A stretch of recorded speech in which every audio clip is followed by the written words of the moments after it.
ബാങ്കിൽ അക്കൗണ്ടിൽ ക്രെഡിറ്റ് ആകുന്ന പലിശ എന്ന് എഴുതി ക്രെഡിറ്റ് ആകുന്ന പൈസയോ, അല്ലെങ്കിൽ നമ്മുടെ നാട്ടിലെ 10 റുപ്യ ഉണ്ടായിരുന്ന ആളുകൾ പണ്ട് നടത്തിയിരുന്ന വട്ടി പലിശയോ ഒക്കെ മാത്രമാണ് പലപ്പോഴും നമ്മൾ പലിശയായി പരിഗണിക്കുന്നത്. കൃഷിയും കച്ചവടവും ജീവിത വ്യവഹാരങ്ങളും ഒക്കെ നടത്തുമ്പോൾ പലിശ എന്ന് പേരിടാതെ നാം കൊണ്ടു നടക്കുന്ന പലിശയുടെ ധാരാളം ഇനങ്ങളുണ്ട്. അതൊന്നും പലപ്പോഴും നമ്മുടെ ഒരു പരിഗണനാ വിഷയങ്ങളായി മാറാറില്ല. കൃഷിക്കാർക്കിടയിൽ വരുന്ന ചില കാര്യങ്ങൾ പറയണമെങ്കിൽ, മണ്ണിനടിയിൽ ഒരു വസ്തു ഇരിക്കെ ആ വസ്തുവിന് കച്ചവടം നടത്തൽ, അത് മതിപ്പ് കച്ചവടമാണ്. മതിപ്പ് കച്ചവടം പണ്ഡിതന്മാർ നിഷിദ്ധമാക്കിയതാണ്. കുറേ കാലം നമ്മൾ കൊണ്ടുവരുന്നൊരു കാര്യം മിമ്പറിന്ന് ഹറാമാണെന്ന് പറയുമ്പോൾ 2 സമീപനങ്ങൾ അതിനോട് ഉണ്ടാകാം. ഇങ്ങനെയൊക്കെ നോക്കിയപ്പോൾ എങ്ങനെയൊക്കെ നടക്കുക എന്നൊരു സമീപനം ഉണ്ടാകാം. രണ്ടാമത്തെ സമീപനം അത് എനിക്ക് അറിയില്ലായിരുന്നു, ഇനി മുതൽ അങ്ങനത്തെ ഒരു പരിപാടി ഇല്ല എന്നും തീരുമാനിക്കാം. അതിന് ഭയങ്കര ന്യായമൊക്കെ പറയാം. മുദ്ഹബിന്റെ കിതാബില്ല, അവിടെ നോക്കി ഇവിടെ നോക്കി. ചില ആളുകളുടെ അടുത്ത് ചെന്നാൽ എന്തൊരു മസാല കിട്ടും. ഇന്നലെ ഏതോ ഒരു യൂട്യൂബിലോ ഫേസ്ബുക്കിലോ ഒക്കെ ഒരു ഇത് കണ്ടു. ഇത്രയും കാലം നിഷിദ്ധമായതൊക്കെ ഹലാലാക്കിയിട്ടുള്ള ഇൻഷുറൻസ് ഒക്കെ ആയിട്ട് ബന്ധപ്പെട്ട് ഉള്ള മസാലകളിൽ ഹലാലും ഹറാമും ഒക്കെ ഉള്ളതുണ്ട്. പക്ഷെ അത് മുത്തലക്കായിട്ട് എല്ലാം കൂടി കൊണ്ട് ഹലാലാക്കിക്കൊണ്ടുള്ള ചില മസാലകളൊക്കെ കണ്ടു. കൈമടക്കിന്റെ കനത്തിനനുസരിച്ച് മസാല കൈകാര്യം ചെയ്യപ്പെടുന്നത് സമുദായത്തിലെ ഒരു വലിയ പ്രതിസന്ധിയാണ് എന്ന ഒറ്റവാചകത്തിൽ ഞാൻ അതിനെക്കുറിച്ച് പറയും. കൂടുതൽ പരാമർശിക്കാൻ ഉദ്ദേശിക്കുന്നില്ല. നമ്മളെ പരലോകം സംരക്ഷിച്ചുകൊണ്ടും പരലോകത്തിന് അനുഗുണമായി കൊണ്ടും വേണം തീരുമാനങ്ങൾ എടുക്കാൻ. മൂപ്പെത്താത്ത വസ്തുക്കൾ, അടക്ക, തേങ്ങ ഒക്കെ മൂപ്പെത്തുന്നതിന് മുമ്പ് കച്ചവടം ചെയ്യൽ അഥവാ വിൽക്കപ്പെടുന്ന വസ്തു വിൽക്കപ്പെടുന്ന സമയത്തും അവസ്ഥയിലും എന്താണോ അതിനാണ് വില പറയേണ്ടത്. 6 മാസം കഴിഞ്ഞിട്ട് പറിക്കാൻ പോണ അടക്കക്ക് ഇപ്പൊ കച്ചവടം പറയുന്നത് അത് മതിപ്പ് കച്ചവടത്തിൽപ്പെട്ടതാണ്. മജ്ഹൂലായ കച്ചവടം, മതിപ്പ് കച്ചവടം ഒക്കെ ഉണ്ട്. എന്താണെന്ന് അറിയാത്ത കച്ചവടം. അപ്പൊ ഈ പറയുന്നതൊക്കെ ഇവിടെ പറയാൻ പോകുന്ന 10 കാര്യങ്ങൾ, 12 നമ്മൾ എത്തൂല, 10 കാര്യങ്ങൾ അല്ലെ 9 കാര്യങ്ങൾ ഒരാൾ ഹറാമ് കഴിച്ചാൽ അയാൾക്ക് കിട്ടുന്ന 9 കാര്യത്തിൽ പെട്ടതാണ്. 9 പെട്ടതാണ്. ഈ സാധനങ്ങളൊക്കെ ഇതിൽപ്പെട്ടതാണ്. ഇതുപോലെ തന്നെ പലിശ ഞാൻ പറഞ്ഞു. പലിശ 2 നിരക്ക് പണ്ഡിതന്മാർ പറഞ്ഞിട്ടുണ്ട്. ഒന്ന്, 1000 റുപ്യ വാങ്ങിയ ഒരാള് 1100 റുപ്യ കൊടുക്കുക, അത് പലിശന്റെ രീതിയാണ്. അതുപോലെ തന്നെ ഭക്ഷണം കൊടുക്കുക, അല്ലെങ്കിൽ ആ രീതിയിലുള്ള പണത്തിന് പണം കൊടുക്കുക, ആ രീതിയിലുള്ള പലിശയുടെ ഇനങ്ങളും നമുക്ക് കാണാൻ പറ്റും. ഒരുപാട് ഇനങ്ങൾ പലിശയുമായി ബന്ധപ്പെട്ടിട്ടുണ്ട്, അതിലേക്ക് പോണില്ല. ഇതേപോലെ ഇവിടെ പറയാൻ പോകുന്ന 9-10 കാര്യങ്ങൾ ആ കുറ്റം കിട്ടുന്ന മറ്റൊരു മേഖലയാണ് ചതി. അല്ലാഹുവിന്റെ റസൂൽ സ്വല്ലല്ലാഹു അലൈഹി വസല്ലം തങ്ങൾ പറഞ്ഞു, മൻ ഹമല അലൈന സ്വലാ ഫലൈസ മിന്നാ. ഒരു വിശ്വാസി വേറൊരു വിശ്വാസിയുടെ നേരെ ആയുധം എടുത്ത് ചെന്നാൽ, വടിയെടുത്ത് ചെല്ലുകയാണ്, കല്ലെടുത്ത് ചെല്ലുകയാണ്, ഹാമർ എടുത്ത് ചെല്ലുകയാണ്, അവൻ ആ കാരണം മതി ഇസ്ലാം എന്ന് പുറത്തേക്ക് പോകാൻ. ആ പണി അവൻ ചെയ്യുമ്പോൾ അവൻ മുസ്ലിമായിട്ടല്ല പണി ചെയ്യുന്നത്. അത്ര ഗുരുതരമാണ് വിഷയം. അതുപോലെ തന്നെ ഒമൻ അദശന ഫലൈസ മിന്നാ. ചതിക്കുന്നവൻ, അവൻ ആ ചതി ചെയ്യുന്ന സമയത്ത് ഇസ്ലാം എന്ന് പുറത്താണ്. ചതികളിലൂടെ ഉണ്ടാക്കുന്ന പൈസ, പല രീതിയിൽ പറഞ്ഞു പറ്റിച്ച് ഉണ്ടാക്കുന്ന പൈസ, അതും ഈ ഒരു നമ്മൾ ഈ പറയുന്ന 9 കുറ്റങ്ങളുടെ ഗണത്തിൽപ്പെടുന്ന കാര്യങ്ങൾ തന്നെയാണ്. റസൂലുള്ളാഹി സ്വല്ലല്ലാഹു അലൈഹി വസല്ലം തങ്ങളുടെ മാർക്കറ്റിൽ തന്നെ ഒരു സംഭവം ഉണ്ടായി. മർറ അലാ സുബറത്തി തആമിൻ. ഒരു ഭക്ഷണം വിൽക്കുന്ന ആളെടുത്ത് കൂടെ പ്രവാചകൻ പോയപ്പോ ഫദ്ഖല യദഹു ഫീഹാ, ഭക്ഷണം ഇങ്ങനെ കൂട്ടിയിട്ടുണ്ട്, പ്രവാചകൻ അതിലേക്ക് ഇങ്ങനെ കൈയിട്ടു. ഫനാലത്ത് അസാബിഉഹു ബലലൻ. ഉള്ളിൽ കൈയിട്ടപ്പോ ഉള്ളിൽ നനവുണ്ട്, പുറത്ത് നനവൊന്നുമില്ല, പുറത്ത് നല്ല ഉണങ്ങിയതാണ്. അപ്പൊ പച്ചക്കറി തക്കാളിയൊക്കെ നല്ല മെച്ചപ്പെട്ട തക്കാളിയൊക്കെ ഇങ്ങനെ മുന്നിൽ എടുത്തിട്ട് കൊടുക്കുമ്പോ ഉണങ്ങിയതും ചുങ്ങിയതൊക്കെ എടുത്തു കൊടുക്കുമ്പോ ആലോചിക്കുക, നല്ല ബുദ്ധിമുട്ടാണ്. നമുക്ക് ഹലാല് മാത്രം കഴിക്കുന്ന ആളുടെ വിധിയിൽ പെടണമെങ്കിൽ കുറച്ച് പണിയുണ്ട്. അങ്ങനെ ഒരു വ്യക്തി ആത്മാർത്ഥമായി കച്ചവടമായിട്ട് പോയാൽ അങ്ങ് അതൊക്കെ കൂടെ നടക്കോ എന്നൊക്കെ മനുഷ്യന്മാര് ചിന്തിക്കും. നടക്കും, ഒരു സംശയമല്ല. അത് അള്ളാഹ് പറഞ്ഞാണ്, റസൂൽ പറഞ്ഞാണ്.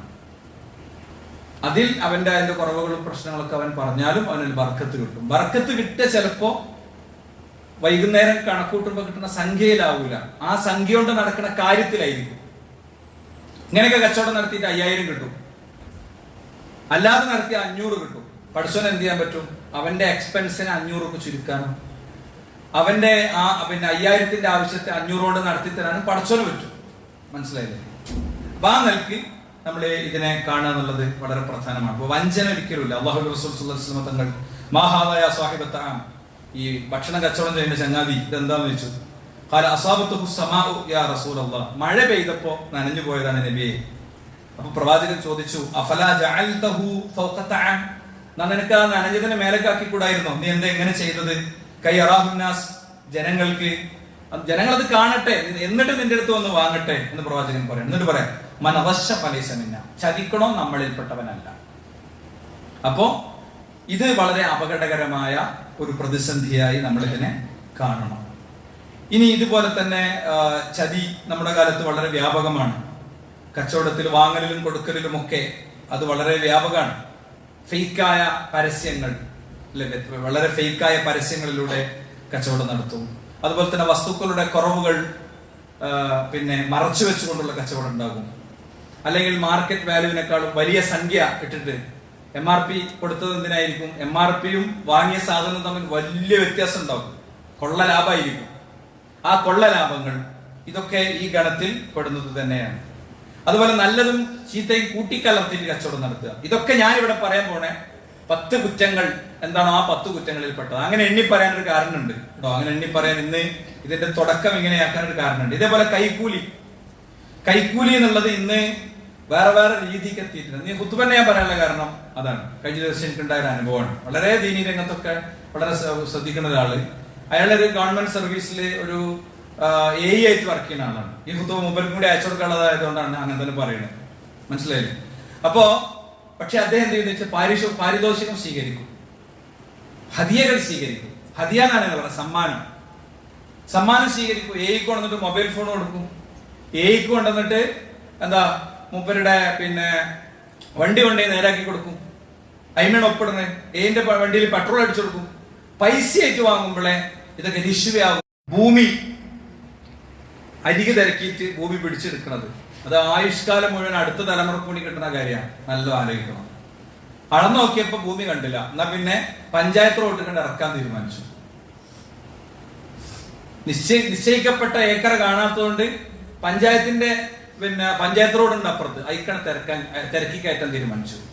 അത്തരം രീതികൾ ഒക്കെ ഈ ഒരു ഗണത്തിൽ പെട്ടതായി തന്നെ നമുക്ക് എടുക്കാം. പിന്നെ അനാഥരുടെ ഭക്ഷണം കഴിക്കൽ, ഞാനിവിടെ പറയാൻ പോണ 10 കാര്യങ്ങളിൽ ഇതൊക്കെ പെടും. ആദ്യം പറഞ്ഞ വിഷയം മുതൽ ഇതൊക്കെ ഇതിൽ പെടും. അല്ലാതെ എന്തോ കോടികളുടെ എന്തോ കുംഭകോണം നടത്തുന്ന ആളുകൾക്ക് മാത്രം പറഞ്ഞതാണെന്നൊന്നും ഞാനോ നമ്മളോ നിങ്ങളോ ഇതിനി കേൾക്കണ യൂട്യൂബിൽ നിന്ന് കേൾക്കുന്ന ആളുകൾ ആരും വിചാരിച്ചു വെക്കേണ്ടതില്ല. മനസ്സിലായില്ലേ? യത്തീമിന്റെ ധനം കഴിക്കാന്ന് പറഞ്ഞാൽ എന്താ? ഇപ്പോ യത്തീം ഖാനകൾ കൈകാര്യം ചെയ്യേണ്ട ഒരു ശ്രദ്ധിക്കേണ്ട കാര്യമാണ്. യത്തീം കുട്ടികളുടെ പൈസ യത്തീമിങ്ങൾക്ക് വരുന്ന സ്വതത്തെയും ഗവൺമെന്റിന് വരുന്ന ഫണ്ടൊക്കെ എടുത്തിട്ട് യത്തീമീങ്ങൾക്ക് ഗുണമില്ലാത്ത വേറെ അതേ ക്യാമ്പസിൽ വേറെ പല സാധനം ഉണ്ടാവും, അതിലേക്ക് ഉപയോഗിക്കുക. യത്തീമീങ്ങൾക്ക് ഉപകാരമില്ലാത്തതിലേക്ക് ഉപയോഗിക്കുക. സംഭവം മൂപ്പര സെക്രട്ടറിയായ കാലത്ത് വലിയ വികസനമൊക്കെ നടക്കും. പക്ഷെ ഇതുകൊണ്ട് പരലോകം പോകും. വളരെ പച്ചക്ക് പറയണം, പരലോകം പോകും. യത്തീം കുട്ടികൾക്ക് 100% ഗുണം കിട്ടാത്ത, അല്ലെങ്കിൽ വേറുള്ളവർക്കും കൂടി അതുകൊണ്ട് വേറുള്ളവർക്കായിരിക്കും ഭയങ്കര മനഫാത്ത് ഉണ്ടാവുക. ആ യത്തീം കുട്ടികളുടെ ഹോസ്റ്റലിലെ ടോയ്ലറ്റ് അവിടെ അങ്ങനെ തന്നെ കിടക്കുന്നുണ്ടാവും. എന്നാൽ അപ്പുറത്തുള്ള ITI, അപ്പുറത്തുള്ള എഞ്ചിനീയറിംഗ് കോളേജ് അതും ഇതുകൊണ്ട് ഇങ്ങനെ ഉണ്ടാക്കുന്നുണ്ടാവും. ആ യത്തീം കുട്ടികൾക്ക് ഓരോ ഡ്രസ്സ് വേറെ തിരിച്ചറിയും. ശരിക്കും VIP ആയി കൊണ്ടുവരേണ്ടത് ആരെ? യത്തീം കുട്ടീനെയാണ്. ഓനും 3 റുപ്യ മുട്ടായി വാങ്ങാൻ കിട്ടണമെങ്കിൽ ഭയങ്കര പ്രശ്നമായി കാണും അല്ലേ? അത് നാട്ടുകാർ ഇങ്ങനെ കൊടുത്തിട്ട് അവനെ നാശാക്കും. അവന്റെ കയ്യിൽ ഇങ്ങനെ പൈസ കൊണ്ടു കൊടുക്കും. അവന്റെ അടുത്ത് ഇഷ്ടംപോലെ പൈസ ഉണ്ടാവും. മാതൃകാപരമായി ഇത്തരം ദൗത്യങ്ങൾ ഏറ്റെടുത്ത് നിർവഹിക്കാൻ കഴിയണം. ഇങ്ങനത്തെ വിഷയങ്ങളിൽ വളരെ കൺസേൺ ഉള്ളതുകൊണ്ട് തന്നെയാണ് നമ്മൾ എത്തിക്കാൻ തുടങ്ങാത്തത്. നമ്മളെ കയ്യിൽ ഞാൻ അങ്ങോട്ട് പറയണേ, നിങ്ങൾക്ക് ആർക്കെങ്കിലും യത്തീമിനെ സഹായിക്കണമെങ്കിൽ യത്തീം കുട്ടികൾക്കുള്ള ഓർഫൻ ഫണ്ട് ഉണ്ട്. ഓർഫൻ ഫണ്ടിൽ ഇപ്പോൾ നല്ലൊരു സംഖ്യന്റെ പ്രശ്നമുണ്ട്. ഓർഫൻ, അതേപോലെ തന്നെ കിഡ്നി രോഗി, ക്യാൻസർ രോഗി, വിധവ, ഈ 4 ഇനത്തിലും ഏകദേശം 35 ലക്ഷം രൂപ ആവശ്യമുണ്ട്. ഞാൻ എൻ്റെ ഖുത്ബ ഓൺലൈനിലൂടെ കേൾക്കുന്ന ആളോടാണ് പറയുന്നത്. 35 ലക്ഷം രൂപയുടെ ആവശ്യമുണ്ട്. അപ്പോ ഒരു കുട്ടിക്ക് നമ്മൾ 2000 മുതലൊക്കെയുള്ള പൈസ കൊടുക്കണേ, ഉമ്മാന്റെ അടുത്ത് നിർത്തിയിട്ട് അവനെ സഹായിക്കുകയാണ്. എന്നിട്ട് നമ്മളെ കോർഡിനേറ്റ് ചെയ്ത് അവർക്കുള്ള ക്ലാസ്സും ക്യാമ്പും ഒക്കെ ഓർഗനൈസ് ചെയ്ത് പോകുന്ന രീതിയാണ് ഉദ്ദേശിക്കുന്നത്. ആ കുട്ടികൾക്ക് മെന്റർമാരെ നിശ്ചയിച്ചിട്ടുള്ള ഒരു രൂപമാണ് ഉദ്ദേശിക്കുന്നത്. കാരണം യതീം ഖാനകളിൽ കുട്ടികൾ ശരിയായ വിധം സംരക്ഷിക്കപ്പെടുന്നില്ല എന്നുള്ളതുകൊണ്ടാണ്. വിധവകളുണ്ട്, അവർ ഫയൽ അപ്ലിക്കേഷൻ തന്നിട്ട് അതിലേക്ക് സഹായിക്കാൻ കഴിയാത്ത സാഹചര്യം നമുക്കുണ്ട്. അങ്ങനെയുള്ള ആളുകൾ ഒന്ന് ബന്ധപ്പെട്ടത് ചെയ്യണമെന്ന് സാന്ദർഭികമായിട്ട് പറയാം. യതീം ഖാനയിൽ ഓടുന്ന വണ്ടി, അതിലടിക്കണ പെട്രോൾ യതീം ഖാനയ്ക്കേ പറ്റുള്ളൂ, വേറെ ഒന്നിനും പറ്റൂല. യതീം ഖാനയ്ക്കേ പറ്റുള്ളൂ. സെക്രട്ടറി മുമ്പ് പേഴ്സണൽ കാര്യത്തിന് പോകണതിന് പറ്റൂല. ഇവിടെ ഏതെങ്കിലും അങ്ങനെ യതീം ഖാനകൾ ഉണ്ട് എന്നുള്ളത് പറയണ അല്ല. ഞാൻ ഈ വിഷയങ്ങൾക്ക് മനസ്സിലാക്കി തരാൻ വേണ്ടി പറയാം. റോഡ് എടുക്കണം 6 വരിപ്പാതാക്കാൻ വേണ്ടി. അപ്പൊ എല്ലാവരും കൂടി അവനവന്റെ സ്ഥലം സംരക്ഷിച്ചിട്ട് യതീംഖാനന്റെ സ്ഥലം അങ്ങോട്ട് വേണ്ടി കാണിച്ചു കൊടുക്കുക. മനസ്സിലായില്ലേ? വളരെ ശ്രദ്ധിച്ച് കൈകാര്യം ചെയ്യേണ്ട കാര്യങ്ങളാണ്. അതേപോലെ തന്നെ 6ാമത്തെ ഐറ്റം ഞാൻ പറയാം, മീറാസ്, അനന്തരാവകാശം. 2ാം വിവാഹത്തിൽ വാപ്പാക്ക് ഒരു ഭാര്യയും മക്കളുണ്ട്, ബാക്കിയുള്ള ആ മക്കൾ എല്ലാവരും മസിൽ കാട്ടിയിട്ട് ഓല സ്വത്ത് മുടക്കുക. ഇതിൽ നിന്ന് ക്രമപ്രകാരം ഇതിലുള്ളത് ചിലപ്പോൾ 1ാമത്തെ വിവാഹത്തിലുള്ളത് 5 പെൺകുട്ടികളായിരിക്കും, അതിലുള്ളത് 2ാമത്തെ വിവാഹത്തിലുള്ളത് 3 ആൺകുട്ടികളായിരിക്കും. അങ്ങനെ വിചാരിച്ചോ നിങ്ങൾ. അപ്പൊ ഈ പെൺകുട്ടികൾക്ക് കുറച്ചേ കിട്ടുള്ളൂ.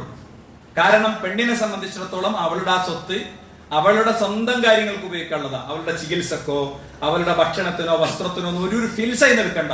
അത് ഭർത്താവിന്റെ അല്ലെങ്കിൽ ഉപ്പന്റെ അല്ലെങ്കിൽ ആങ്ങളന്റെ ഉത്തരവാദിത്തമാണ്. മനസ്സിലായി?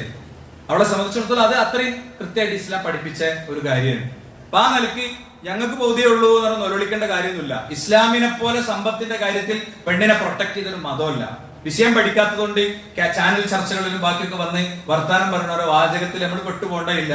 ഇസ്ലാം ഒന്ന് പുറത്തേക്ക് പോകും. ഇസ്ലാം മനസ്സിലാക്കി പഠിപ്പിച്ചത്. ഇപ്പൊ ഈ 2ാം വിവാഹത്തിലൊക്കെ ഉള്ള കുട്ടികളുടെ സ്വത്തൊക്കെ തടഞ്ഞു വെച്ചവരൊക്കെ ഉണ്ടെങ്കിൽ അത് വാപ്പാന്റെ കാലം കഴിഞ്ഞു പോയി, വാപ്പാനെയും കൂടി കഴിച്ചിലാക്കുന്നതിന്റെ ഭാഗമായിട്ട് ഓഹരി വെച്ച് കൊടുത്തളി.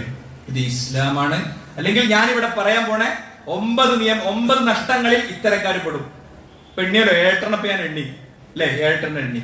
ഇനി മറ്റൊന്നെന്താ, പെൺകുട്ടികൾക്ക് സ്വത്ത് കൊടുക്കുമ്പോ ഓൽക്ക് 1.5 ഏക്കറൊക്കെ കൊടുത്തു എന്ന് പറയും. അതിൽ 1 ഇഞ്ച് ഉപയോഗിക്കാൻ പറ്റുണ്ടാവില്ല. കുത്തനുള്ള മലയിക്കാരായി എന്ത് കേട്ടാനോളൂ, അല്ലെങ്കിൽ അതിക്ക് വഴി ഉണ്ടാവില്ല. അപ്പൊ അത്തരം കാര്യങ്ങളൊക്കെ ഇതിൽ പെട്ടതാണ്. അത്തരം കാര്യങ്ങളൊക്കെ ഈ ഗണത്തിൽ പെട്ട തന്നെയാണ്. വേറൊന്ന് മോഷണം, മോഷ്ടിച്ച സ്വത്ത്. അതേപോലെ തന്നെ പുതിയ കാലത്ത് ചില കച്ചവടങ്ങളുണ്ട്, പിരമിഡ് പ്ലാൻ ഒക്കെ അവതരിപ്പിച്ച് നടത്തുന്ന കച്ചവടങ്ങൾ, മൾട്ടി ലെവൽ മാർക്കറ്റിംഗ്. അതിനാണ് പോയാൽ ആയത്തും ഹദീസും ഓതിയിട്ടാണ് വെളുപ്പിച്ചു തരും. ആയത്തും ഹദീസും ഓതിയിട്ട് സുന്ദരമായി വെളുപ്പിച്ചു തരും. ആ കെണിയിൽ പോയി നമ്മൾ ചാടേണ്ടതില്ല. മൾട്ടി ലെവൽ മാർക്കറ്റിംഗ് സമുദായത്തിലെ സംഘടനാ നേതൃത്വങ്ങളെ അടക്കം ബാധിച്ച ഒരു ഘട്ടത്തിൽ ഈ വിഷയത്തിൽ നമ്മളെ വിശദമായ ഒരു ഓൺലൈൻ പ്രോഗ്രാം കോവിഡ് കാലത്ത് നടത്തിയത് യൂട്യൂബിലുണ്ട്, നിങ്ങൾ കേട്ടാൽ മതി. എന്നിട്ടും ക്ലാരിറ്റി വരാത്തത് നമുക്ക് ചർച്ച ചെയ്യാം, വിഷയങ്ങൾ ക്ലിയർ ചെയ്യാം, അതിന് പറ്റിയ ആളുകൾ അടുത്തിരിക്കാന്നാണ് ഞാൻ പറയുന്നത്. അപ്പോ ഞാൻ ആദ്യം പറഞ്ഞ 2-3 കാര്യങ്ങൾ ഒരുപക്ഷെ അവസാനം വന്നൊരു കേട്ടില്ല, അതുകൊണ്ട് ഒന്നുകൂടി പറയുന്നു. കൗകുമ്മ അടക്ക വെച്ചിട്ട് 6 മാസം അപ്പുറം കൊടുത്തിട്ട് അത് മൂപ്പത്തുന്നതിന് മുമ്പ് കച്ചവടം നടത്തുക. അല്ലെ മണ്ണിന്റെ അടിയിൽ കപ്പ മണ്ണിന്റെ അടിയിലിട്ട് മതിപ്പ് കച്ചവടം നടത്തുക. ഇതൊക്കെ നിഷിദ്ധ കച്ചവടങ്ങളുടെ ഇനത്തിൽപ്പെട്ടതാണ്. ഇനി ഇത്തരം കാര്യങ്ങൾ സംബന്ധിച്ച് അള്ളാഹുവിന്റെ റസൂലിന്റെ ഒരു ഹദീസ് കൂടി വായിക്കുമ്പോൾ നമുക്കൊന്നുകൂടി ഒരു ക്ലാരിറ്റി കിട്ടും. എന്താണെന്നറിയോ? അള്ളാഹുവിന്റെ റസൂൽ സ്വല്ലല്ലാഹു അലൈഹി വസല്ലം തങ്ങൾ പറഞ്ഞു, ജനങ്ങൾക്കൊരു കാലം വരും, ലാ യുബാലി അൽ മർഉ ബിമാ അഖദൽ മാൽ അമിൻ ഹലാലിൻ അമിൻ ഹറാം. അന്നത്തെ മനുഷ്യന്മാരുടെ ഒരു നിലപാട് എന്തായിരിക്കും? ഹറാമിൽ നിന്നാണോ ഹലാലിൽ നിന്നാണോ എടുക്കുന്നതെന്ന് അവർ പരിഗണിക്കേയില്ല. അവനാന്റെ അക്കൗണ്ടിൽ ഓട്ടോമാറ്റിക്കലി ശമ്പളത്തിന്റെ കൂടെ കാരണം പലിശ ഉണ്ടാവും. ആ പലിശനെ കുറിച്ചൊരു ബേജാറും ഉണ്ടാവില്ല. അതങ്ങനെ ഉപയോഗിക്കുന്നുണ്ടാവും. പലിശ ഉപയോഗിക്കുക എന്ന് പറഞ്ഞാൽ എന്താ? 10 ലക്ഷം ഉറുപ്പിക ഇട്ടിട്ട് എല്ലാ മാസവും അതിന്റെ ഇൻട്രസ്റ്റ് പിൻവലിക്കണമെന്ന് മാത്രമേ ഈ ചങ്ങാതിക്ക് പലിശയുടെ ഇനത്തിൽ വരുന്നുള്ളൂ. ആ അക്കൗണ്ടിലുള്ള പലിശ അത് കണക്ക് കൂട്ടി വൃത്തിയാക്കുന്നുണ്ടാവില്ല. അല്ലെങ്കിൽ ആ സംഖ്യ കണക്ക് കൂട്ടിയിട്ട് അത് അവിടെ ബാലൻസ് വെച്ച് യൂസ് ചെയ്യുന്നുണ്ടാവില്ല. എത്ര റുപ്യ പലിശയാണ്? പലിശ പോയി പിൻവലിക്കാൻ സമയം കിട്ടിയിട്ടില്ലെങ്കിൽ, അത് ക്ലീൻ ആക്കാൻ സമയം കിട്ടില്ലെങ്കിൽ 13,320 റുപ്യ പലിശന്റെ തുകയാണ്. ഇവൻ തൊടാൻ പാടില്ല എന്നത് അയാൾ ചിന്തിച്ചിട്ടുണ്ടാവില്ല. അപ്പോ അത് ഹറാമിൽ നിന്നാണോ ഹലാലിൽ നിന്നാണോ എന്ന് സമൂഹം ചിന്തിക്കാത്ത ഒരു കാലം വരും എന്ന് റസൂലുള്ളാഹി സ്വല്ലല്ലാഹു അലൈഹി വസല്ലം തങ്ങൾ പറയാണ്. എന്നാൽ അല്ലാഹുവിന്റെ റസൂലിന്റെ സ്വഹാബത്ത് എങ്ങനെയാണ് ചെയ്തിരുന്നത്? തറക്കിനാ തിസ്അത അശാരിൽ ഹലാലി മഖാഫത്ത റിബ, പലിശയെ പേടിച്ചുകൊണ്ട് ഹലാലായ 10 കാര്യങ്ങളിലെ 9 കാര്യം ഞങ്ങൾ ഒഴിവാക്കാറുണ്ടായിരുന്നു എന്നാണ്. ഹറാമാണോ അല്ലെന്ന് സംശയമുള്ള കാര്യമല്ല. ഹറാമാണോ അല്ലെന്ന് സംശയമുള്ള കാര്യത്തെ കുറിച്ചല്ല മുഹമ്മദ് പറയുന്നത്.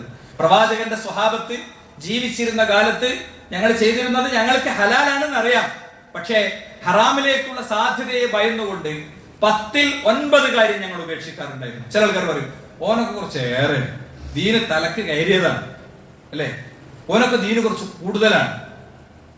അള്ളാഹു റസൂലും പറഞ്ഞാൽ സുഹൃത്തുക്കൾ അത് കൂടൂല. ദീനിലേക്ക് ചേർന്ന് നിൽക്കുന്നതിനനുസരിച്ച് അതിന്റെ വേറെ കുറെ ഫീച്ചേഴ്സ് പഠിച്ചോ അങ്ങനെ തരും. ഇപ്പൊ നമ്മളെ മൊബൈലിൽ കുറെ ഫീച്ചേഴ്സ് ഉണ്ടാകും. ഐഫോൺ 7 വാങ്ങിയപ്പോഴുള്ള ഫീച്ചർ അല്ല ഐഫോൺ 14 വാങ്ങുമ്പോൾ ഉണ്ടാകുക, കുറച്ചുകൂടി അഡ്വാൻസ്ഡ് ആയിരിക്കും.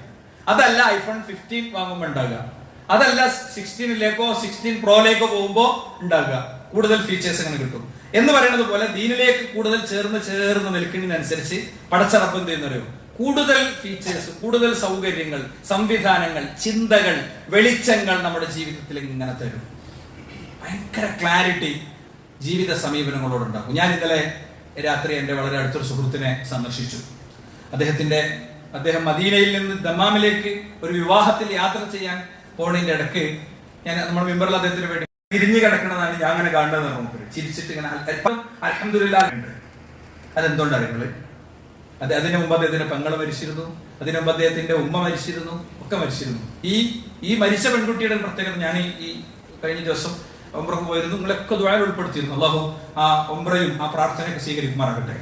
പ്രത്യേകിച്ച് ഓരോരുത്തരെയും പലരും ഓർമ്മയിലെടുത്ത് പലർക്കും വേണ്ടി പ്രാർത്ഥിച്ചിട്ടുണ്ടായിരുന്നു.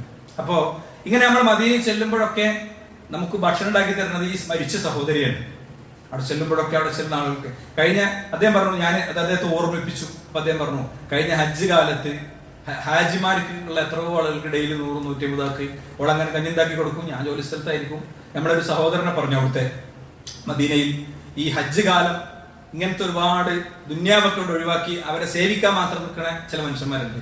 അവരെ പറ്റി പറഞ്ഞു അങ്ങനെ കൊണ്ടേ കൊടുക്കലവരാണ്. ഞാൻ പറഞ്ഞത് അയാൾക്കാരുടെ ഒരു മോനിപ്പോ ആക്സിഡന്റിൽ നിന്നൊക്കെ രക്ഷപ്പെട്ട് അദ്ദേഹത്തിന്റെ ഭാര്യന്റെ വീട്ടിൽ, ഭാര്യന്റെ കുടുംബത്തിൽ അവിടെ നിന്നുകൊണ്ട് സ്കൂളിൽ പോവുകയാണ്. അദ്ദേഹം അങ്ങനെ എല്ലാം റിക്കവർ ചെയ്ത് വരികയാണ്. അദ്ദേഹത്തിന് എന്തുകൊണ്ടാണ് ഈ അൽഹംദുലില്ലാഹ് ഇങ്ങനെ പറയാൻ പറ്റണത്? ദീനിലേക്ക് ഇങ്ങനെ അടുക്കണതിനനുസരിച്ച് പടച്ചോൻ തരുന്ന ഒരു തണലുണ്ട്, കുളിരുണ്ട്, ഒരു കരുത്തുണ്ട്. ആ കരുത്താണ്. അതുകൊണ്ട് നമ്മള് സാമ്പത്തിക കാര്യങ്ങളിലൊക്കെ പൊതുവെ നന്നായിട്ട് സൂക്ഷിക്കണം, വളരെ ശ്രദ്ധിക്കണം. നമുക്കുള്ള റിസ്ക് പടച്ചോൻ എഴുതി വെച്ചതാണ്. നമ്മൾ കുടുങ്ങൂല സഹോദരന്മാരെ. അതിപ്പോ അങ്ങനെ ഹറാമൊക്കെ നോക്കിയാല് അല്ലെ, ഏത് കച്ചവടത്തിലൊരു സാധനം ഏറെ വാങ്ങുമ്പോ, കച്ചവടത്തിലൊരു സാധനത്തിന് പൈസ കൂട്ടി വാങ്ങുമ്പോ, അല്ലെങ്കിൽ ഇപ്പൊ ഇവിടെ പലപ്പോഴും ടാക്സി ഓടിക്കുന്ന ആളുകളൊക്കെ ഓടി ഇരിക്കുന്നുണ്ട്. നമ്മൾ ടാക്സിന്റെ ഒരു തുക കൂട്ടി വാങ്ങുമ്പോ ഇല്ലാത്തൊരു ഫീൽസ് വാങ്ങരുത്. പടച്ചോൻ നമുക്ക് തരും. നമ്മളെ നിയ്യത്ത് വേണം. ഞാൻ കൂട്ടി വാങ്ങാത്തത് എന്താ അറിയാം?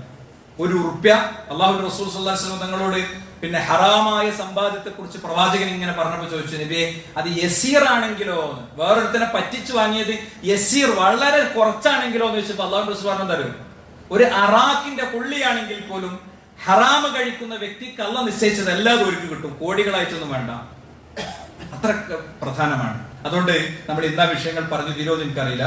പക്ഷേ ഞാനിവിടെ പറയാൻ പോകുന്ന 10 കാര്യങ്ങൾ, ആ 10 കാര്യങ്ങൾ ഈ പറഞ്ഞതിനൊക്കെ ബാധകമാണെന്ന് നിങ്ങൾ ഓർമ്മിപ്പിക്കുകയാണ്.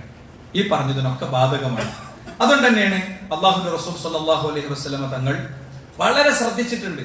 കൊച്ചു കാര്യങ്ങളിൽ പോലും ശ്രദ്ധിച്ചിട്ടുണ്ട്. നോക്കൂ നിങ്ങൾ, പ്രവാചക തിരുമേനിയുടെ വീട്ടിലേക്ക് ചെന്നപ്പോൾ ഇന്നീല അൻഖലിബു ഇലാ അഹ്ലി ഫഅജിദു തംറത സാഖിതതൻ അലാ ഫിറാശി, ഞാൻ ചെല്ലുമ്പോ എന്റെ ബെഡിൽ കുറച്ച് കാരക്ക വീണ് കിടക്കുന്നത് ഞാൻ കണ്ടു. ആ അല്ലാഹുവിന്റെ റസൂൽ പറയാണ്, അപ്പൊ ആ കാരക്കെടുത്തു, അങ്ങനെ ഉണ്ടല്ലോ എന്തെങ്കിലും ഒരു സാധനം കാണുമ്പോ അറിയാതെ നമ്മൾ ഇങ്ങനെ എടുത്ത് വായിലേക്ക് ഇടും. അതിന്റെ വായിലേക്ക് ഞാൻ കൊണ്ടാകാൻ പോയി. അപ്പോ വായിലേക്ക് കൊണ്ടുപോയ ആ കാരക്ക ഞാൻ ഉപേക്ഷിച്ചു.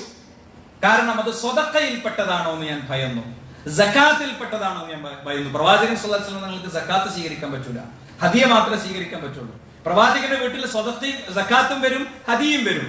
അപ്പൊ ഇത് ഹദിയാണോ സക്കാത്താണോ എന്ന് സംശയിച്ചതുകൊണ്ട് ഞാൻ അത് ഉപേക്ഷിച്ചു.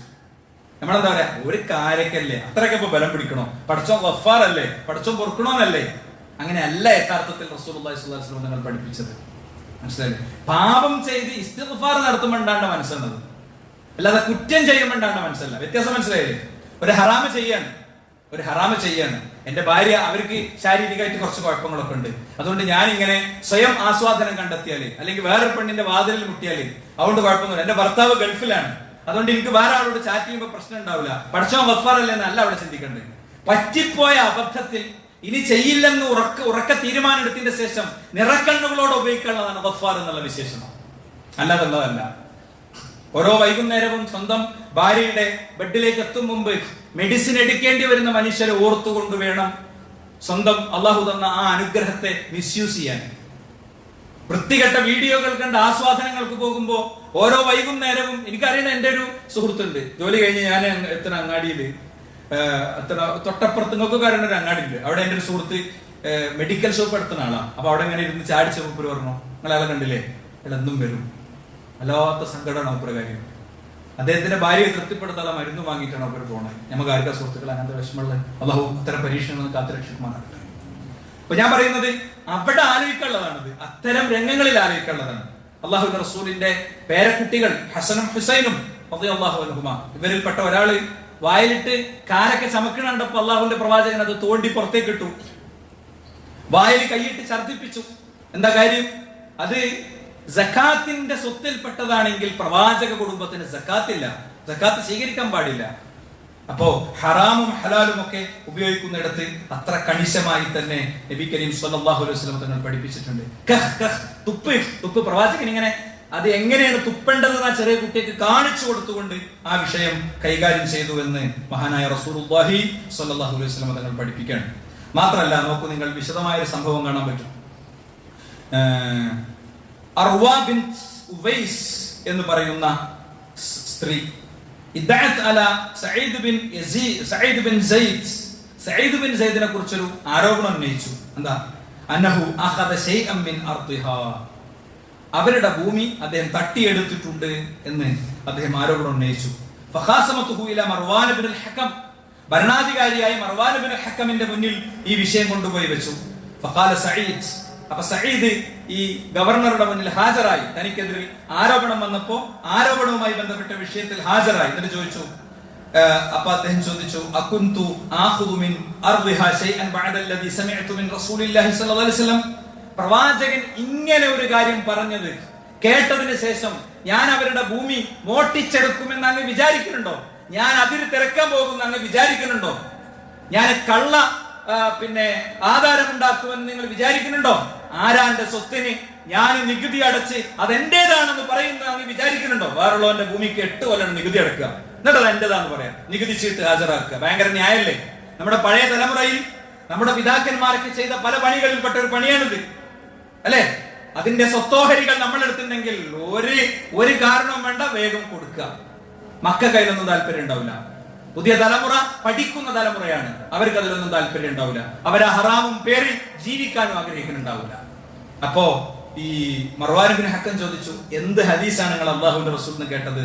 അപ്പൊ അദ്ദേഹം പറഞ്ഞു കൊടുക്കുക, മൻ അഖദ ശിബ്റൻ മിനൽ അർദി ദുൽമൻ തുവ്വിഖ ഇലാ സബ്ഇ അർദീന, ആരെങ്കിലും മസ്ലി കാണിച്ച്, അക്രമം കാണിച്ച്, മുട്ടി കാണിച്ച്, അധികാര രേഖകൾ കാണിച്ച് ആരുടെയെങ്കിലും സ്വത്ത് കവർന്നെടുത്തിട്ടുണ്ടെങ്കിൽ അവരുടെ കഴുത്തിൽ 7 ഭൂമികൾ നാളെ പരലോകത്ത് അണിയിക്കപ്പെടുമെന്ന് പ്രവാചകൻ പറഞ്ഞ ഒരു ഹദീസ് കേട്ടിട്ട് ഞാൻ എങ്ങനെയാണ് അർവ ബിൻത് ഉവൈസിന്റെ ഭൂമി കട്ടെടുക്കുക? എന്നിട്ട് അദ്ദേഹം ഒരു പ്രാർത്ഥന കൂടി നടത്തി. ഇത് പറഞ്ഞപ്പോ മർവാൻ ബിൻ ഹക്കം പറഞ്ഞു, അങ്ങയുടെ കാര്യത്തിൽ എനിക്ക് ഇത് മതി, അങ്ങ് അക്രമം ചെയ്തിട്ടില്ല എന്ന് ഞാൻ ഉറപ്പിച്ചു പറയുന്നു. അവിടെ ഖാളി വിധിക്കുകയാണ്. അതിന്റെ ശേഷം അദ്ദേഹം ഒരു പ്രാർത്ഥന നടത്തുകയാണ്, അല്ലാഹുമ്മ ഇൻ കാനത് കാദിബതൻ ഫഅമ്മി ബസറഹ, അവർ പറഞ്ഞത് കളവാണെങ്കിൽ അവളെ നീ കാഴ്ച പരിമിതിയാക്കണം, കണ്ണ് കാണാത്തവളാക്കണം. വഖ്തുൽഹാ ഫി അർദിഹാ, അവളുടെ ഭൂമിയിൽ തന്നെ വെച്ച് അവൾ കൊല്ലപ്പെടണം. സമൂഹത്തിന്റെ മുന്നിൽ പവിത്രമായി ജീവിക്കുന്ന എനിക്കെതിരിൽ ദുരാരോപണം ഉന്നയിച്ച അവരുടെ കാര്യത്തിൽ രാജാവ് ചെയ്തതെന്താ, ഗവർണർ ചെയ്തതെന്താ? എന്റെ വാക്ക് സ്വീകരിച്ചുകൊണ്ട് വിധി നടത്തുകയാണ് ചെയ്തത്. അപ്പോ ഞാൻ ആയത്തിന്റെയും ഹദീസിന്റെയും ആനുകൂല്യത്തിൽ രക്ഷപ്പെട്ട ഒരാളാകണ്ട. അല്ലാഹുവേ, അവർ ചെയ്തത് അങ്ങനെയാണെങ്കിൽ അവർക്ക് നീ അത് കൊടുക്കണം, അല്ലെങ്കിൽ എനിക്ക് നീ ശിക്ഷ വിധിക്കണം എന്ന് പറഞ്ഞു എന്നാണ്. പിൽക്കാലത്ത് എന്താ സംഭവിച്ചത്? അവരങ്ങനെ കാഴ്ച പരിമിതിയായി മാറി. പിന്നെ അവരിങ്ങനെ അവരവരുടെ ആ ആരോപണം ഉന്നയിച്ച ആ മണ്ണിലൂടെ ഇങ്ങനെ നടന്നു പോകുമ്പോ അങ്ങനെ അവരവിടെ ഉണ്ടായിരുന്ന ഒരു കുഴിയിൽ കണ്ണ് കാണാത്ത സ്ത്രീ തപ്പിത്തടഞ്ഞു വീണ് മരിച്ചു എന്നാണ്. അപ്പൊ നമ്മൾ വളരെ ശ്രദ്ധിക്കണം. അള്ളാഹുവിന്റെ റസൂലിന്റെ ഓഫറാണ്. പീഡിപ്പിക്കപ്പെട്ടവൻ നടത്തുന്ന പ്രാർത്ഥന ഒരു തെമ്മാടിയാണെങ്കിൽ പോലും ആ തെമ്മാടിയാണ് പടച്ചോനെ ഈ ആചാര്യനോട് ഇങ്ങനെ ചെയ്തല്ലോ, പടച്ചോനെ ഈ മുതലാളി എന്നോട് ഇങ്ങനെ ചെയ്തല്ലോ, പടച്ചോനെ ഈ മനുഷ്യൻ ഈ പോലീസുകാരൻ എന്നോട് ഇങ്ങനെ ചെയ്തല്ലോ, അയാൾക്ക് പുതിയ നക്ഷത്രം കിട്ടാനേ, അയാൾക്ക് പുതിയ പിന്നെ പ്രൊമോഷൻ കിട്ടാനേ അയാൾ ഇങ്ങനെ ചെയ്തല്ലോ, അയാൾ കള്ളക്കേസിൽ എന്നെ കുടിക്കല്ലോ, ഈ വില്ലേജ് ഓഫീസർ എന്നോട് ഇങ്ങനെ ചെയ്തല്ലോ, ഈ മാഷന്റെ കുട്ടിനോട് ഇങ്ങനെ ചെയ്തല്ലോ. അയാളെ നീ നശിപ്പിക്കുന്നു പ്രാർത്ഥിച്ചാൽ അയാളിൽ ഒരു വക്ത് പോലും നിസ്കരിക്കാത്ത ആളായിരിക്കും. അയാളുടെ പ്രാർത്ഥനയാണ് പടച്ചോൻ സ്വീകരിക്കുക. അള്ളാഹു നമുക്ക് കാത്ത് രക്ഷപ്പെടും. ദുരന്തമാണ് അല്ലേ? ഭൂമിയിൽ നിന്നുള്ള ഹിസിയിൽ നിന്ന് ഞാൻ ഇവിടെ നടത്തിയ അവസാനത്തെ ഖുത്ബയിൽ ഞാനത് പ്രത്യേകം പറഞ്ഞിരുന്നു. അല്ലാഹുമ്മ ഇന്നി അഊദു ബിക മിൻ ഖിസിയി ദുനിയ വഅദാബിൽ ആഖിറ. ദുനിയാവിലെ ഖിസിയിൽ നിന്നും പരലോകത്തെ ശിക്ഷയിൽ നിന്നും. ഇത് പറഞ്ഞപ്പോ എന്റെ കുടുംബിനി എനിക്കൊരു അവര് യൂട്യൂബിൽ കണ്ടൊരു വീഡിയോ കാണിച്ചു. എന്താ, ഒരാളോ ഡ്രൈവ് ചെയ്ത് പോകുമ്പോ ഒന്ന് കണ്ണിണ്ടി സ്കൂൾ വിട്ടുകൊണ്ട് 10 കുട്ടികൾ ആക്സിഡന്റ് ആയി മരിച്ചു. കഴിഞ്ഞ 16 കൊല്ലമായിട്ടുള്ള ജയിലിലാണ്. ഖിസിയൊന്നാലോചിക്കുന്നത് നമ്മൾ ആരാ സുഹൃത്തുക്കളെ സുരക്ഷിതർ? അള്ളാഹു നമ്മളെ ഇതുപോലത്തെ ദുരന്തങ്ങളിൽ നിന്ന് കാത്തുരക്ഷിക്കുമാറാകട്ടെ. അപ്പോ ഞാനിവിടെ പറയാൻ ശ്രമിച്ച കാര്യം ഇത്രയേ ഉള്ളൂ. നമ്മൾ ഓരോരുത്തരും വളരെ ഗൗരവത്തോടെ ഇത്തരം കാര്യങ്ങളെ കാണാനുള്ളത് പ്രധാനമാണ്. മാത്രമല്ല ചെറിയ കാര്യമല്ല. നിങ്ങൾ സൂക്ഷിക്കണമെന്ന് അള്ളാഹുവിന്റെ റസൂൽ സല്ലല്ലാഹു അലൈഹി വസല്ലം തങ്ങൾ പഠിപ്പിച്ചപ്പോ അതിൽ ശിർക്കുണ്ട്, അതിൽ സിഹറുണ്ട്, അതിൽ ഒരാളെ കൊല്ലലുണ്ട്, പലിശ കഴിക്കലുണ്ട്. അത് ബാങ്കിൽ പോയി എഴുതിയെടുക്കുന്ന പലിശയാണെന്ന് മാത്രം വിചാരിക്കണ്ട എന്ന് ഞാൻ എന്റെ ആമുഖത്തിൽ പറഞ്ഞത് ഓരോരുത്തരും ഓർക്കുക. വാക്കുലുമാലിൽ യതീമിന്റെ സമ്പാദ്യം ഉപയോഗിക്കുന്നുണ്ട്. അപ്പൊ യതീമിന്റെ പൈസ ഉപയോഗിക്കേണ്ട, അത് കൈകാര്യം ചെയ്യേണ്ട ഉത്തരവാദിത്വമുള്ള പെങ്ങള് വിധവയായി, അല്ലെങ്കിൽ ജ്യേഷ്ഠൻ മരിച്ചു, അവരുടെ കുട്ടികളെ സ്വത്തിന്റെ കൈകാര്യ കർത്തൃത്വമുണ്ട്, അതിങ്ങനെ 15 റുപ്യ 20 പൈസ വേറെ എഴുതി വെച്ച് സൂക്ഷിച്ചത്, അതിൽ നിന്നുള്ള ഫിൽസുകൾ നമുക്ക് ബുദ്ധിമുട്ടുണ്ടാക്കും കേട്ടോ. അതിൽ നിന്നുള്ള ഫിൽസുകൾ, ഓർഫൻ ഫണ്ടുകൾ ഏത് കൈകാര്യം ചെയ്യണവരും വളരെ ശ്രദ്ധിച്ചു വേണം അത് കൈകാര്യം ചെയ്യാൻ എന്ന് നമുക്ക് ഒരിക്കൽ കൂടി ഈ വിഷയകമായി ഉറപ്പിച്ച് പറയാൻ കഴിയും. നമ്മള് പിന്നെ പറയാൻ പോണ 10 പോയിന്റുകൾക്കുള്ള ആമുഖാണെന്ന് പറഞ്ഞത് ആമുഖത്തിൽ അത് തീർക്കണം കേട്ടോ. പറയാൻ പോണ 10 കാര്യം ഇങ്ങനെ ഇവിടെ പറഞ്ഞതുപോലത്തെ വിഷയങ്ങളിൽ ഈ പിന്നെ കുറ്റം ചെയ്ത ഒരു വ്യക്തിക്ക് കിട്ടുന്ന പാപഭാരങ്ങൾ അതെന്താണെന്നുള്ളത് ഇൻഷാ അല്ലാഹ് അടുത്ത ഖുത്ബയിൽ നമുക്ക് പറയാം. അല്ലാഹു നമ്മെല്ലാം കാത്തുരക്ഷിക്കുമാറാകട്ടെ.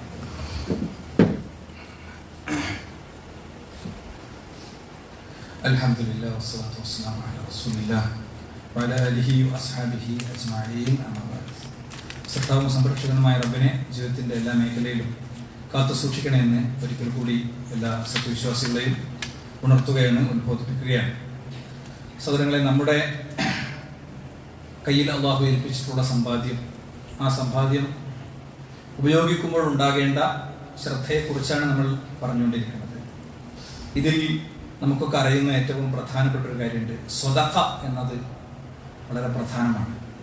സ്വതഖ, ആ സ്വതഖയുടെ ശീലം നമുക്ക് ജീവിതത്തിൽ സ്ഥിരം ഉണ്ടാകണം. നമുക്ക് മൊത്തം കിട്ടുന്ന വരുമാനത്തിൽ നിന്ന് എങ്ങനെയെങ്കിലും ഒക്കെ ഒരു നിശ്ചിത തുക സ്വതഖക്കാണ് കൊടുക്കണമെന്ന് ഉറപ്പുവരുത്തണം. സ്വതഖക്ക് പോകണം. അത് ചെറുതോ വലുതോ എന്നുള്ളത് പ്രധാനമല്ല.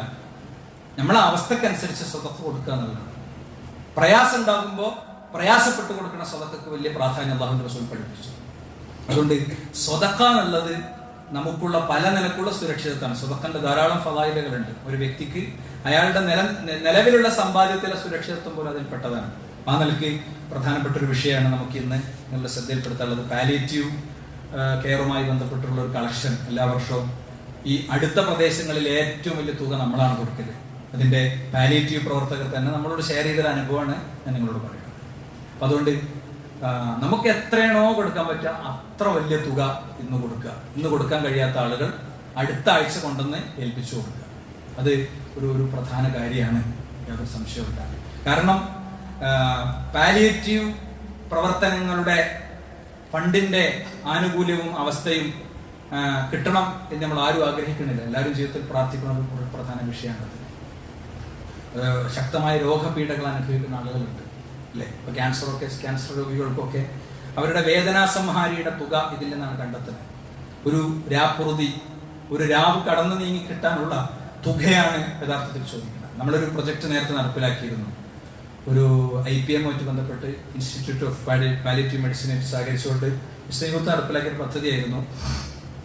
ഒരു ദിവസത്തേക്ക് 1 രൂപയാണ് ഒരു ക്യാൻസർ രോഗിയുടെ വേദനാസംഹാരിക്ക് വേണ്ടത്. അപ്പോൾ ഒരു വർഷത്തേക്കുള്ള തുക നിങ്ങൾ നൽകുന്ന പറഞ്ഞിട്ട് വലിയൊരു എമൗണ്ട് നമുക്ക് ശേഖരിക്കാൻ പറ്റി.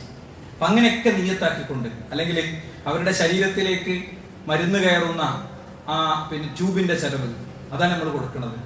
അല്ലെങ്കിൽ സ്വയം നിയന്ത്രണം നഷ്ടപ്പെട്ട മനുഷ്യന്റെ മലം പിടിച്ചു വെക്കാനുള്ള പാമ്പേഴ്സിന്റെ ചെലവാണ് നമ്മൾ കൊടുക്കുന്നത്. അങ്ങനത്തെ ഒരു തുക അത് നമ്മളൊരു അവഗണിച്ച് ഉപേക്ഷിക്കേണ്ടതല്ല. ഓരോരുത്തരും അവർക്ക് സാധിക്കുന്ന പരമാവധി ഇന്നത്തെ ദിവസം സ്വതക്കയായി നൽകണമെന്ന് ഈ ഒരു ഘട്ടത്തിൽ ഞാൻ എല്ലാവരോടും പ്രത്യേകം അഭ്യർത്ഥിക്കാണ്.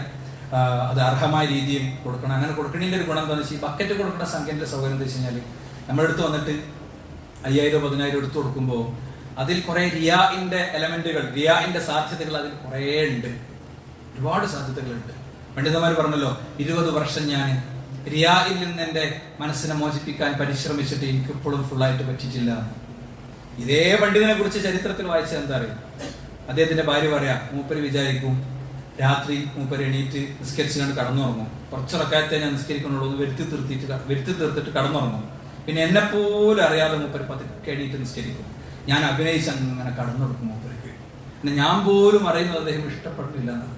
അത്ര സൂക്ഷ്മത പാലിച്ചവർക്ക് റിയാഇൽ എനിക്ക് എന്നെ പൂർണ്ണമായും നിയന്ത്രിക്കാൻ പറ്റിയിട്ടില്ല എന്ന് വരുമ്പോൾ അതൊരു വലിയ സംഗതി തന്നെയാണ്. അതുകൊണ്ട് നമ്മളെ ചിലപ്പോൾ പാലിയേറ്റീവ് പ്രവർത്തകർ, വെട്ടത്തൂർ പാലിയേറ്റീവ് പ്രവർത്തനം വളരെ ശക്തമാണ്, സജീവമാണ്. നമ്മളൊക്കെ അതിന്റെ ഭാഗമാവേണ്ടതാണ്.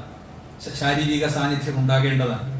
പാലിയേറ്റീവ് ട്രെയിനിങ്ങുകൾ ഉണ്ട്, IPM ട്രെയിനിങ് ഉണ്ട്. നമ്മളെ സംഘടന IPM ആയിട്ട് സഹകരിച്ചിട്ട് എല്ലാ വർഷവും നിശ്ചിത എണ്ണം ആളുകൾക്ക് പാലിയേറ്റീവ് പരിശീലനം കൊടുക്കാറുണ്ട്. അവിടെ ചെന്നാൽ അവർ അതിന്റെ എല്ലാ കാര്യങ്ങളും ശാസ്ത്രീയ പരിശീലനം തരും. അതിൽ നമ്മൾ പങ്കെടുക്കാറുണ്ട്. നമ്മളെ പ്രദേശത്ത് നിന്ന് ഇൻഷാ അല്ലാഹ് അടുത്ത ബാച്ച് പോകുമ്പോൾ അതിൽ പോകണം. ഇൻഷാ അല്ലാഹ് ഞാനത് ബന്ധപ്പെട്ട ആളുകളോട് സംസാരിക്കേണ്ട, അതിൽ പോകണം എന്നുള്ള കാര്യം കൂടി പറയണം.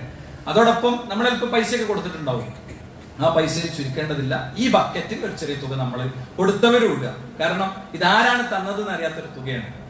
ബക്കറ്റിൽ ഇടുമ്പോൾ അതിന് അങ്ങനത്തെ ഒരു സൗകര്യമുണ്ട്. ഇവിടെ നമ്മളെ ചെറിയ മോനാണ്, കുട്ടിയാണ്, എന്തെങ്കിലും ആ ബക്കറ്റ് പിടിച്ചു നിൽക്കലും നിങ്ങൾ ശ്രദ്ധിച്ചിട്ടുണ്ടാവും. ഒരു വലിയ ആവേശത്തിൽ അല്ലാഹു നമ്മളെ മക്കളൊക്കെ ഖൈറിലും ബർക്കത്തിലും നന്മയിലും തുടർത്തുമാറാകട്ടെ എന്നത് ഈ ഒരു ഘട്ടത്തിൽ പ്രാർത്ഥിക്കുകയാണ്. സഹോദരന്മാരെ, നമ്മളെ പള്ളിയുടെ കൺസ്ട്രക്ഷനിൽ ബന്ധപ്പെട്ട അവസാന ചർച്ചകൾ ഒക്കെ വളരെ പോസിറ്റീവായ രീതിയിൽ ഇതിന്റെ കുറച്ച് കാര്യങ്ങൾ പൂർത്തീകരിക്കേണ്ടത് നമ്മൾ പൂർത്തീകരിച്ചുകൊണ്ടിരിക്കുകയാണ്. അപ്പോൾ നമ്മളെ പ്രദേശത്ത് നിന്ന് ഇവിടെ വരുന്ന ഓരോരുത്തരുടെയും ഒരു തുക പള്ളിയുടെ മദ്രസയുടെ വികസനത്തിന് ആവശ്യമുണ്ട്. ഈ മദ്രസ ഇവിടെ നടത്തുമ്പോൾ ഉണ്ടാകുന്ന ചില പരിമിതികളുണ്ട്.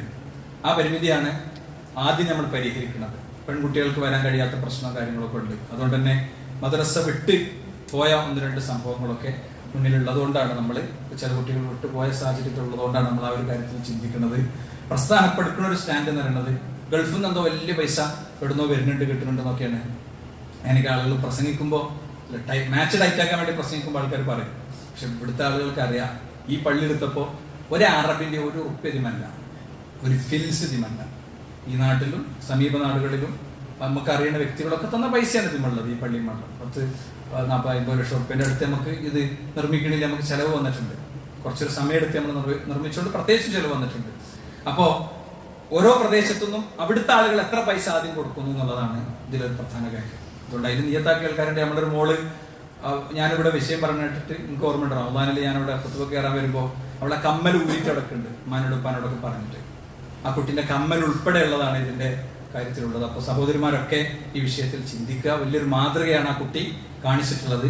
ക്യാഷ് റെഡിയായി അടുത്ത ദിവസം പണി തുടങ്ങാവുന്ന വിധം നമുക്ക് കാര്യങ്ങൾ ആയിട്ട് നമ്മൾ മുന്നോട്ട് പോവാണ്. അത് വിജയിപ്പിക്കണമെന്ന് കൂടി ഈ സന്ദർഭത്തിൽ ഓർമ്മിപ്പിക്കണം. അല്ലാഹു നമ്മിൽ സ്വീകരിക്കുമാറാകട്ടെ. അവന്റെ യഥാർത്ഥ മുഅ്മിനുകളിൽ മുഖ്ലിസുകളിൽ മുത്തഖീങ്ങളിൽ അവനെ ഉൾപ്പെടുത്തുമാറാകട്ടെ. ലാ ഇലാഹ ഇല്ലല്ലാഹ് എന്ന കലിമത്ത് തൗഹീദിനെ ജീവിതമാക്കാൻ അല്ലാഹു നമ്മെ അനുഗ്രഹിക്കുമാറാകട്ടെ. നമ്മുടെ സാമ്പത്തിക രംഗത്തുള്ള 100% ശുദ്ധീകരണത്തിനുള്ള വിജ്ഞാനവും അവസ്ഥയും സാഹചര്യവും അല്ലാഹു നമുക്ക് പ്രദാനം ചെയ്യുമാറാകട്ടെ. നമ്മളെല്ലാവരെയും അല്ലാഹുവിന്റെ പരിശുദ്ധ സ്വർഗ്ഗത്തിൽ ഒരുമിച്ച് കൂട്ടുമാറാകട്ടെ. രോഗികളായ ആളുകളുണ്ട്, അവർക്ക് അല്ലാഹു ശമനം കൊടുക്കുമാറാകട്ടെ. മഹാ പരീക്ഷണങ്ങളിൽ അല്ലാഹു നമ്മെ കാത്തുരക്ഷിക്കുമാറാകട്ടെ.